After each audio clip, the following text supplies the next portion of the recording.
آپ کے پاس تو کام کم کرو، اپنے کاموں کو پھر دین کی تبلیغ میں زیادہ لگاؤ، باقی سارا کام کس سے لو؟ بولا ان کو کنٹرول کرنے کے لیے ایک اور بندہ رکھ لو، اگر پیسہ زیادہ ہے نہیں ہے تو پھر ایسا نہ ہو کہ وہ کنٹرولنگ میں ہی سارا پیسہ خرچ ہو جائے آپ کا۔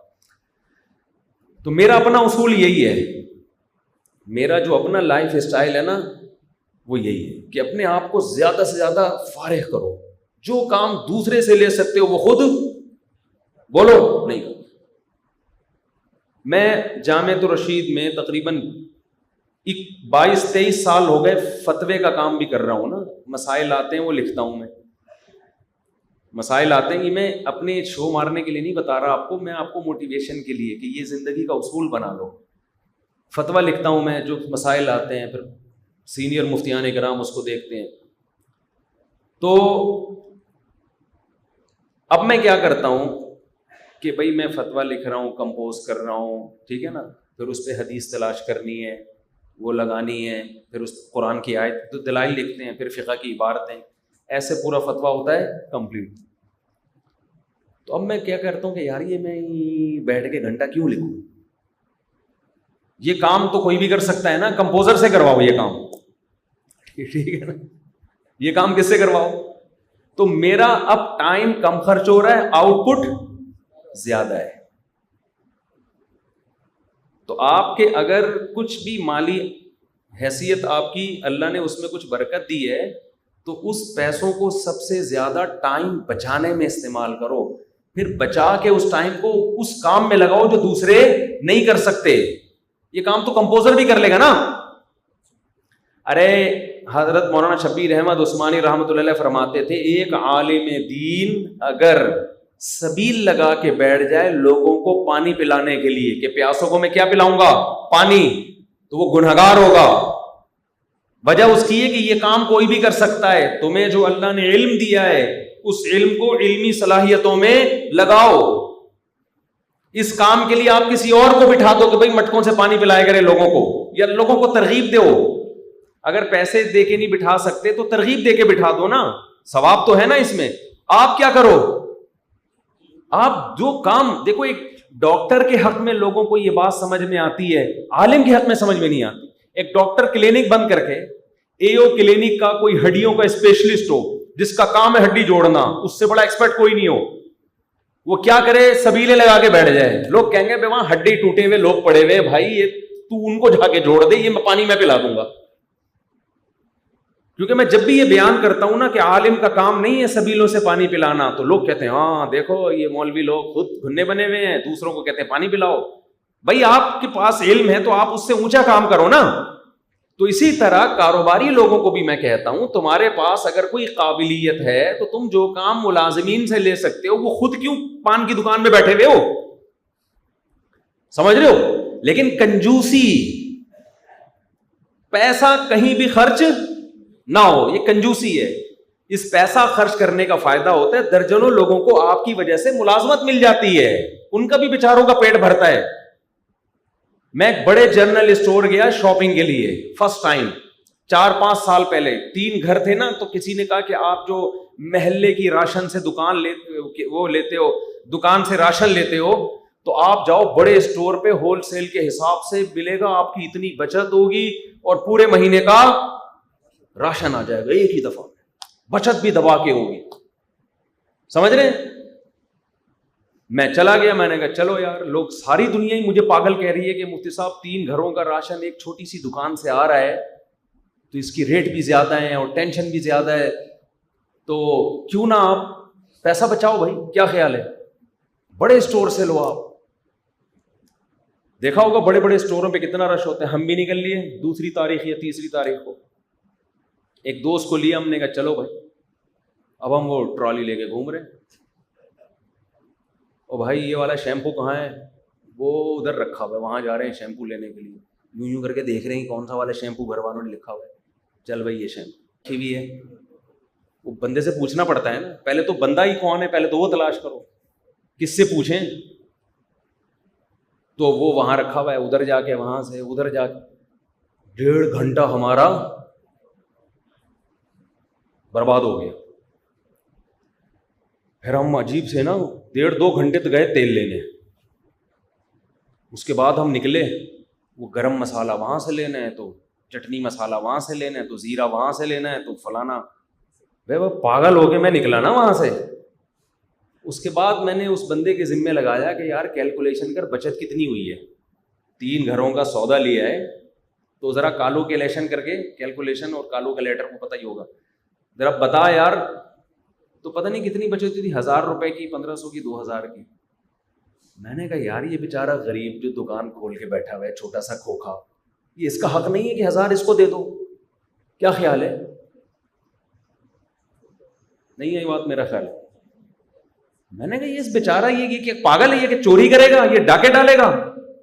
سارے ان بڑے بڑے اسٹوروں میں گھسیں گے, اور یہ جو بڑے بڑے اسٹورز ہوتے ہیں ان کی کون سی اپنی حق حلال کی کمائی ہوتی ہے باپ دادا سے؟ یہ تو بینکوں سے کروڑوں روپے قرضہ لے کے سود پہ انہوں نے بڑے بڑے اسٹور کھولے ہوئے ہوتے ہیں. جو محلے میں بیٹھا ہوا ہے نا دکان کھول کے, اس نے خون پسینہ اس کے باپ دادا سے جو وراثت ملی اور اپنا خون پسینہ مل کے آج اس نے ایک چھوٹا سا جنرل اسٹور بنایا ہوتا ہے. اس کو بینک تو قرضہ دے گا ہی نہیں کہ تیرے پاس ہے کیا. اور بڑے بڑے اسٹورز کیا کرتے ہیں, اربوں روپے کروڑوں روپے کا سود پہ قرضہ لیا, حرام قرضہ, بڑے بڑے اسٹور بنا لیے. یہ پیسے کی تقسیم یہ نیچرل نہیں ہے. تبھی تو مالدار مالدار سے مالدار اور غریب غریب سے غریب تر ہوتا ہے, اسی سودی نظام کی وجہ سے. حلال حرام کی بات نہیں ہے, بڑے بڑے اسٹور سے آپ شاپنگ کر سکتے ہیں, لیکن ہماری غیرت, میری تو کم از کم نہیں برداشت کرتی کہ یار وہ 1000 آدمی محلے کے اس دکاندار کو پکڑا دے. تو ہمیں تو اتنی آسانی ہے, ہم تو نہ جا کے شیمپو تلاش کر رہے ہوتے ہیں دکان پہ, جنرل اسٹور والے کے بولتے ہیں بھائی یہ پرچی ہے سودے کی. میرا وصول یہی ہے, 3 گھروں کی پرچیاں بھجوا دیتا ہوں, بلکہ اب تو واٹس ایپ کر دیتا ہوں دکان والے کو.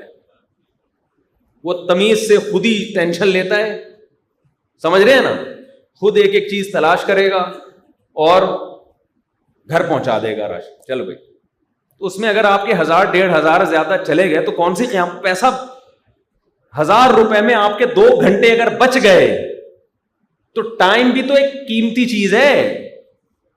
نہیں یہی بات سمجھ میں, آپ کہہ رہے ہو پیسہ قیمتی چیز ہے, تو کیا ٹائم قیمتی نہیں ہے؟ پیسہ خدا کی قسم 100 بار جا کے واپس آ سکتا ہے. آپ کا جو ٹائم جنرل اسٹور میں 2 گھنٹے کسی بڑے شاپنگ مال میں گزر گئے, قیامت آ جائے گی, ایڑیاں رگڑو گی, یہ 2 گھنٹے آپ کو واپس نہیں ملیں گے. اور یہ کسی کھاتے میں نہیں ہے, کوئی ثواب میں نہیں آ رہی ہے. اس 2 گھنٹے میں آدمی کیا کچھ نہیں کر سکتا. اور بدنظری الگ, ہم تو 3 ہو گئی ہماری اللہ, لیکن جو کمارے چھڑے چھاٹ ہیں, میں جس کو لے کر گیا تھا اس کی 1 تھی. اب وہ باہر نکل کے کہہ رہا ہے یار میں تو عجیب, اتنی انٹیاں گھوم رہی ہیں یہاں پہ اور اتنے عجیب فیشنیبل خواتین ہیں. میں نے کہا تم ہی لے کر آئے ہو ہمیں, ہمارا تو کوئی موڈ.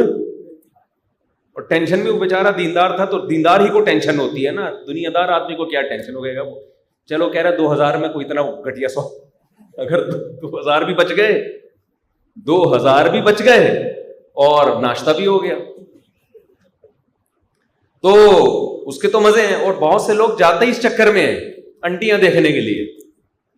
وہ کہتے ہیں شیمپو کون خریدنے جا رہا ہے, شیمپو کون خریدنے جا رہا ہے, رونقیں لگی ہوئی ہے. خیر وہ زیادہ میں ان چیزوں میں نہیں جاتا.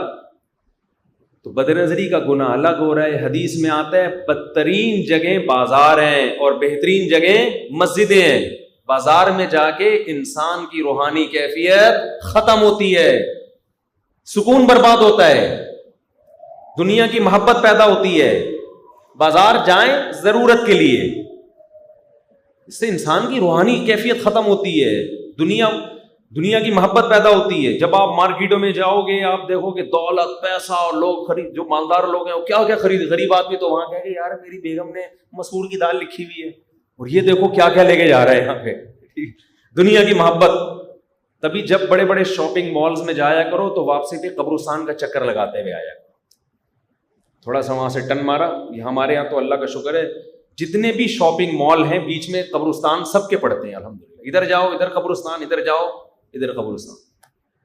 تو واپسی پہ قبرستان دیکھا کرو کہ یہ بھی بڑے بڑے جنرل اسٹور سے شاپنگ کیا, بلکہ بہت سو کے تو اپنے اسٹورز تھے. ایسا لیٹے ہیں نا قبر میں جا کے کہ پاکستان کی پولیس بھی ان کو نہیں اٹھا سکی. نہ پولیس تو ہر ایک اچھے اچھوں کو اٹھا دیتی ہے.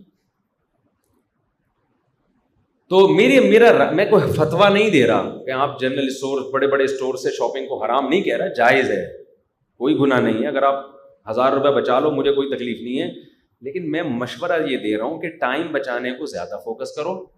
ہمارے شیخ حضرت مفتی رشید احمد صاحب رحمہ اللہ کے پاس ایک جھگڑا آیا 2 آدمیوں کا، کچھ چند ہزار کا جھگڑا تھا نا، حضرت کو انہوں نے بنا دیا ثالث کہ آپ فیصلہ کریں. اب حضرت نے جب ان کا دیکھا تو حضرت کو لگا اس میں ٹائم بہت لگے گا، اور حضرت درمیان میں ثالث بن بھی چکے تھے.